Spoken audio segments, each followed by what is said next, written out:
Okay. Salamu alaikum. Sunana Rahma Sadau.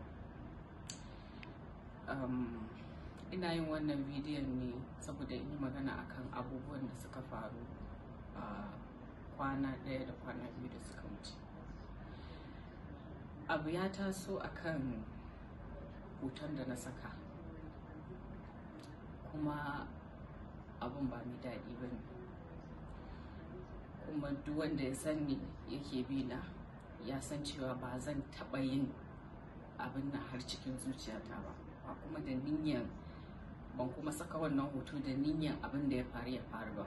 Hasali ma ban ma san ya faru ba sai da aka kira ni aka fara gaya min cewa ga abin da yake faruwa. Ni musulma ce, iyayena musulmai ne, dangina gaba ɗaya musulmai ne. Ba zan taɓa yin wani abu da zai taɓa musulunci ko kuma manzon Allah sallallahu alaihi wasallam. Wannan mutanen, ko kuma in ce mutumin da ya yi wannan furicin a ƙasan hotuna, duka idan muna bibiyan abin da yake faruwa a duniya mun san cewa muna cikin wani situation yanzu da ake yakar musulmai. So mutum yana neman wani gaba ne kawai da zai samu ya ci mutuncin musulunci, sai kuma kaddara ta fada akan hotuna. Ni ina ɗaya daga cikin waɗanda suka yi ta yakan abubuwan da ke faruwa a Faransa. Duk wanda yake bina zai gani.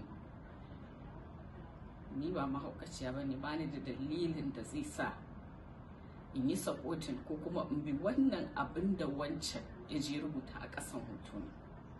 Amma dai kaddara ya riga fata. Duk ma dai abin da ya faru ne a dalilina. Ina mai bawa daukashin al'umma hakuri. Wannan abin ya fi min ciwo fiye da komai, ya fi min ciwo fiye da kowa.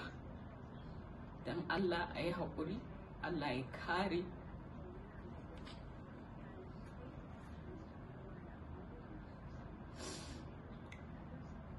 Mu yi hakuri, mu dinga yi wa juna adalci. Dan Allah, na gode. Wannan abu ya fi min ciwo fiye da komai a duniya.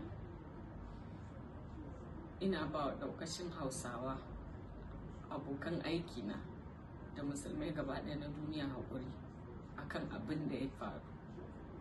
Kuma in Allah ya yarda hakan ba za ta taɓa faruwa ba, ba zai sake faruwa ba in Allah ya yarda. Na gode.